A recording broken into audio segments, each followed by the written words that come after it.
യേശുക്രിസ്തുവിനെ ഒരു ആത്മീയ ആചാര്യൻ എന്നതിലുപരി ഒരു വലിയ വിപ്ലവകാരിയായി ചിന്തകന്മാരും ചരിത്രകാരന്മാരും വിശേഷിപ്പിക്കാറുണ്ട്. 2000 വർഷങ്ങൾക്ക് മുമ്പ് ഇത്രത്തോളം വിപ്ലവത്തിൻ്റെ വിത്തുകൾ പാകിയ മറ്റൊരു ആത്മീയാചാര്യൻ വേറൊന്നില്ല. മത, സാംസ്കാരിക, സാമൂഹിക, സാമ്പത്തിക മണ്ഡലങ്ങളിൽ വിപ്ലവത്തിൻ്റെ വലിയൊരു വിത്ത് പാകിയ ഒരു കൊടുങ്കാറ്റായി മാറിയ ആത്മീയ ആചാര്യനായിരുന്നു യേശുക്രിസ്തു. മതപരമായ വിപ്ലവം, സാമൂഹികപരമായ വിപ്ലവം, സാംസ്കാരികപരമായ വിപ്ലവം, സാമ്പത്തികപരമായ വലിയ വിപ്ലവം, ഇത്തരത്തിൽ ഒരു സമ്പൂർണ്ണ വിപ്ലവകാരി പോലെ 2000 വർഷങ്ങൾക്ക് മുമ്പ് കർത്താവ് വിവിധ മണ്ഡലങ്ങളിൽ തൻ്റേതായ സുവിശേഷ വിപ്ലവം നടത്തി. യേശുക്രിസ്തുവിൻ്റെ വിപ്ലവത്തെ സുവിശേഷ വിപ്ലവമായിട്ടാണ് കാണാൻ കഴിയുന്നത്.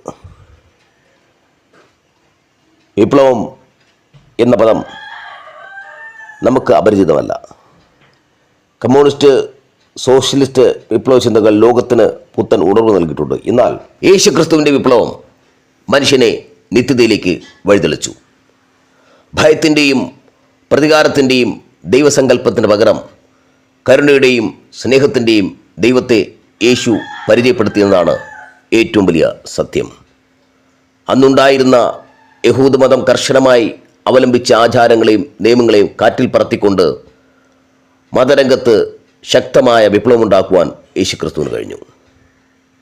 യേശുവിൻ്റെ സന്ദേശങ്ങൾ സമൂഹത്തിൻ്റെ താഴെത്തട്ടിലുള്ളവർക്ക് വലിയ പ്രതീക്ഷയാണ് നൽകിയത്.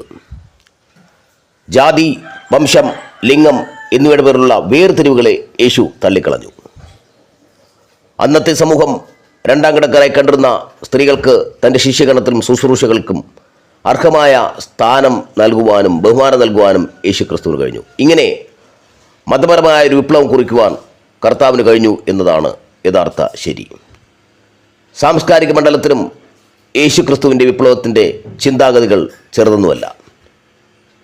കണ്ണിന് പകരം കണ്ണ്, പല്ലിന് പകരം പല്ല് എന്ന പ്രതികാര സംസ്കാരത്തിന് പകരം നിങ്ങളുടെ ശത്രുക്കളെ സ്നേഹിക്കുവിൻ, നിങ്ങൾ ഉപദ്രവിക്കുന്നവർക്ക് വേണ്ടി പ്രാർത്ഥിക്കുവിൻ എന്ന വിപ്ലവകരമായ ആശയം കർത്താവ് നൽകുകയായിരുന്നു. അഹിംസയും ക്ഷമയും കർത്താവിൻ്റെ വലിയ പാഠങ്ങളായിരുന്നു. ഇങ്ങനെ സാംസ്കാരികപരമായ വിപ്ലവം കുറിക്കുവാൻ യേശുക്രിസ്തുവിന് കഴിഞ്ഞു എന്നത് മറ്റൊരു സത്യം. ദൈവരാജ്യം ദരിദ്രർക്കുള്ളതാണെന്ന് പ്രഖ്യാപിക്കുക വഴി യേശു കർത്താവ് അത്ഭുതകരമായ ഒരു സാമ്പത്തിക ദാരിദ്ര്യത്തെ മാറ്റുകയായിരുന്നു. സാമ്പത്തികമായി ദരിദ്രരായവർക്ക് ആത്മാഭിമാനവും പ്രത്യാശയും നൽകി. ദൈവാലയത്തിലെ ശുദ്ധീകരണത്തെക്കുറിച്ച് വ്യക്തവും ശക്തവുമായ പാഠങ്ങൾ പഠിപ്പിച്ചു. ധനസമ്പാദത്തെയും ഭൗതിക സമ്പത്തിനെയും കുറിച്ചുള്ള അന്നത്തെ വീക്ഷണങ്ങളെ യേശു കർത്താവ് നിഷ്കരണം വിചാരണ ചെയ്തു. ഇങ്ങനെ സാമ്പത്തികപരമായ വിപ്ലവം ഉണ്ടാക്കുവാനും കർത്താവിന് കഴിഞ്ഞു. ചുരുക്കത്തിൽ ആയുധമെടുക്കാതെ, അധികാരസ്ഥാനങ്ങൾ കൈയാളാതെ, സ്നേഹം എന്ന ഒരൊറ്റ ആശയം കൊണ്ട് സാമ്രാജ്യത്വത്തിനെതിരെയും ആചാരഭ്രാന്തരെതിരെയും ചോദ്യം ചെയ്തുകൊണ്ട് യേശുക്രിസ്തു ലോകചരിത്രത്തിലെ ഏറ്റവും വലിയ വിപ്ലവകാരിയായി മാറുകയായിരുന്നു.